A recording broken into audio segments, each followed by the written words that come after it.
tuned in to God's radio. My wife Stacy was pregnant with our first child, and I was preparing to make good on my promise to build an oak storage center for our son's future bedroom. I cleared the garage, moved my tools into place, turned on the radio, and changed the dial to a local Christian radio station. God and my wife had been working on me for months in regard to the hard rock music I had grown up enjoying and was still listening to on the radio. The music was impacting my thoughts and, in retrospect, negatively impacting our marriage. So I thought, new project, new music, and I changed the dial. I don't remember exactly when, but sometime during this project, I started to enjoy listening to Christian radio, and that is when the miracle occurred. While I was putting together a piece of furniture, God was refinishing my life. While I was sanding off rough pieces of wood, God was smoothing the rough spots off my heart. While I was cutting boards to the proper length, God was cutting through my pride and my selfish desires. God was using the music I was listening to as a catalyst to soften my heart and grow me as a Christian father.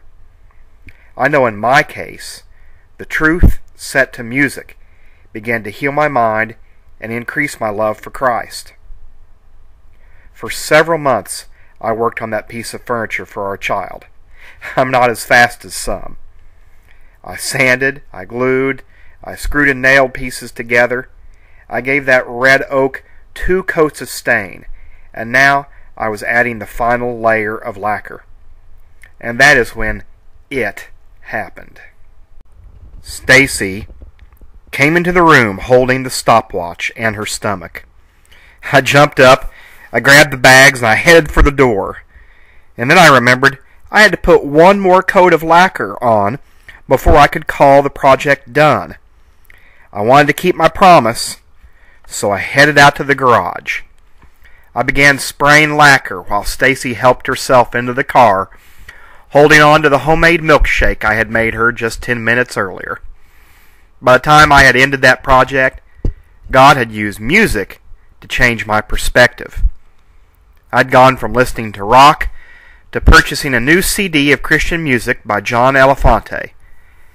I even had a new favorite song. That is what love is. I rank the change that God brought into my life through Christian music and the birth of my son as the most important in my spiritual development. But the other important benchmarks of my faith include July 13th, 1975, the day I asked Jesus into my heart at Ash Grove First Baptist Church. Or December 25th, 1999, the day my wife gave me a copy of Lee Strobel's book, A Case for Christ, to read. Or October 16th, 2000, the day my family joined Second Baptist Church in Springfield. And August 8th, 2006, the day I completed a Freedom in Christ class. And then August 15th, 2010, the day my family joined Ridgecrest Baptist Church.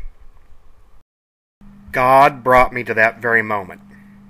He softened my heart, He smoothed off the rough edges, and He was now ready to let my adventure into fatherhood begin. But unlike that piece of furniture, God is not done with me yet.